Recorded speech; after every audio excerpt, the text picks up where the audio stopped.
يا ولاد، هو أنا عايشة في كوكب تاني ولا إيه؟ بقالي يومين بفتح التليفون ألاقي الناس كلها بتتكلم عن الدكتور ضياء العوضي ونظام الطيبات.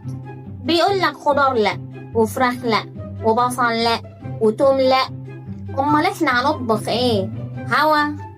يعني يا دكتور تقولي امنعي الفراخ اللي بنحبها، وامنعي الجرجير اللي بيخلينا زي الفل، وخليني على البطاطس والسمنة البلدي. يا راجل، ده أنا لو كلت بطاطس كل يوم هبقى أنا والبطاطس شكلنا واحد، وأنا وهي هنتباع في سوق الخضار. والدقيق الأبيض اللي كنا بنعمل بيه العيش والقرص الطرية بقى سم. طيب والأجداد اللي كانوا بيخبزوا ويعجنوا كانوا بيعيشوا إزاي؟ والله خيرتونا معاكم. شوية يقولوا لنا كلوا خضار عشان الفيتامينات، وشوية يقولوا لنا بلاش خضار عشان الجهاز الهضمي والغازات. بس أنا بقى لفت نظري حاجة، بيقولك مسموح بالسمان والحمام. يا حلاوة يا ولاد، يعني اللي معاه يجيب حمام يعيش في طيبات، واللي على قد حاله يفضل في البطاطس والرز.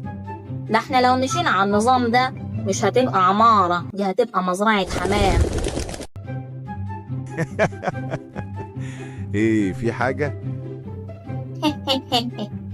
بص يا ولاد، أنا لا دكتورة ولا بفتي، بس اللي أعرفه إن الاعتدال هو أساس كل حاجة.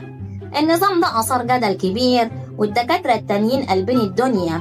قوليلي انتي بقى يا ست الكل، انتي مع نظام الطيبات ولا مع طبيخ أمهاتنا؟ اكتبولي في التعليقات، وربنا يستر علينا من التخسيس.